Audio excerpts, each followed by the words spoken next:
Nearly 50 million Americans come down with food poisoning every year. Over 100,000 are hospitalized, and thousands die every year just because of something they ate. If they had ordered something different or chose something else at the grocery store, they or their loved one would be alive today. But in the vast majority of cases, food poisoning manifests as little more than a case of quote-unquote stomach flu, a few days of pain, vomiting, diarrhea, and then it's gone. So what's the big deal? Well, as described in the recent editorial in the American Journal of Gastroenterology, in many cases that acute infection can trigger a chronic post-infectious functional gastrointestinal disorder that can last for years or even forever. The two most common of which are irritable bowel syndrome and functional dyspepsia, which means chronic indigestion. Up to 10% of people stricken with Salmonella or E. coli or Campylobacter are left with irritable bowel syndrome. The thought is that the transitory inflammation during the infection could lead to subtle but permanent changes in the structure and function of the digestive system, causing the lining of the gut to become hypersensitized. How do they determine if someone's rectum is hypersensitive, though?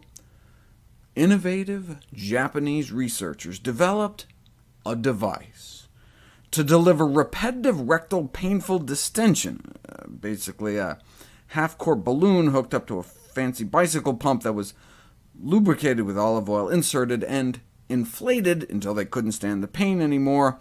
And those with irritable bowel had significantly lower pain threshold, significantly less quote-unquote rectal compliance.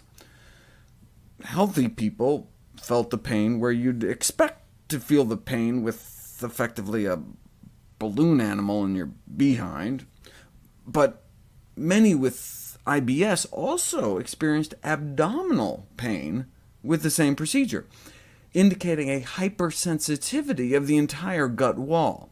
Well, if that's the problem, how can we desensitize the gut? Well, we learned in the cluster headache story about the ability of hot pepper compounds to deplete pain fibers of substance P, a neurotransmitter the body uses to transmit pain. It's bad enough to have to rub hot peppers up your nose. Where do you have to stick them for irritable bowel? Thankfully, researchers chose the oral route. Conclusions. The results of this preliminary study indicate that the chronic administration of red pepper powder in IBS patients with enteric-coated pills was significantly more effective than placebo in decreasing the intensity of abdominal pain and bloating, and was considered by the patients more effective than placebo, suggesting a novel way of dealing with this frequent and distressing functional disease.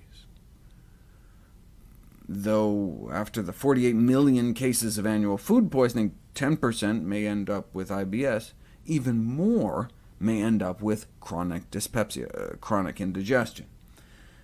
How do peppers work against that? Well, can't use whole peppers, because then you couldn't double-blind a fake placebo pepper, but if you give capsules of red pepper powder to folks suffering from chronic indigestion, about 1½ teaspoons a day worth, and compared to placebo, within a month their overall symptoms dropped, including their stomach pain and bloated feelings, less nausea too.